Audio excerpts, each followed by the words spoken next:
स्वरूपा श्री रुक्मणी जी के एक पुत्र हुआ प्रद्युम्न नाम का।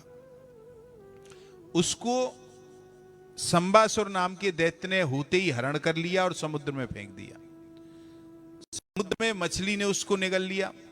मछली को मछुआरे ने पकड़ा। मछुआरे ने उस मछली को राजा को, संबासुर को ही भेंट कर दिया।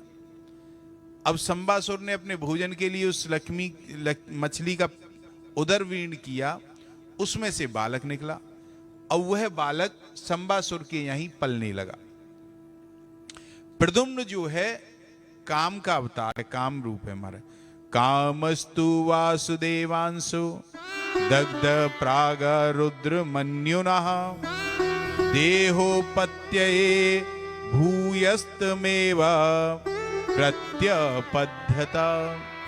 जब काम भोले बाबा की समाधि भंग करने के लिए गया और भोले बाबा के नेत्र खुलते ही जब काम भस्म हो गया तो रति रोती रोती आई, पति ने अपराध किया, आपका समाधि भंग करने की कोशिश की, किंतु मैंने क्या अपराध किया?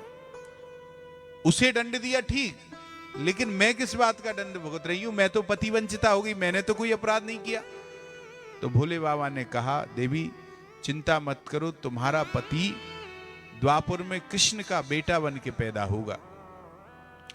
कि कृष्ण तने हो हई पति तोरा बचन अन्यथा।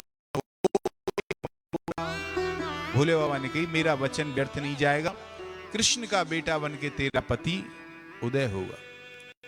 अब नारद जी ने जाकर के उससे कहा, रति से, रति संबासुर के यहां पल रहा है तेरा पति और उसकी सेवा कर। तो रति भेष बना करके दासी बन के आई और संबासुर के यहां रह करके अपनी पति का लालन पालन करने लगी। अब चूंकि प्रद्युम्न कामदेव का अवतार है तो शीघ्र ही युवा होने लगा। नाति दीर्घेण कालेन सा आर्ष्णी रूढ़ यौवना। शीघ्र ही उसने युवावस्था प्राप्त कर ली महाराज। तो जो रति माता की तरह उसका लालन पालन कर रही थी और उसे युवा होती उसकी भाव भंगमाएं बदलने लगी। तो प्रद्युम्न ने पूछा, देवी तुम कौन हो? मातृभाव मतिक्रम्य वर्तसे कामनी यथा। अरे तुम माता भाव से तो मेरी पालन कर रही हो, लेकिन बर्ताव तुम्हारा कामनी जैसा लग रहा है, कौन हो तुम? अब यहां रति ने परिचय, मैं आपकी जन्म जन्मांतर की पत्नी रति हूं और जिसे आप अपना पिता समझ रहे हो ये तो आपका बड़ा भारी शत्रु है। आपके पिता तो श्री द्वारकाधीश और मां रुक्मणी हैं। भवान नारायणावतु सुतः संबरेणा हृतो ग्रहात अहम ते अधिकृता पत्नी रति कामो भवान प्रभो। हे प्रभु, मैं आपकी जन्म जन्मांतर की पत्नी रति हूं।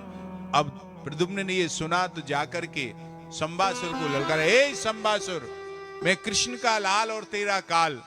बड़ा भारी युद्ध हुआ, सैन्य सहित संबासुर को वध किया और दोनों द्वारका आए।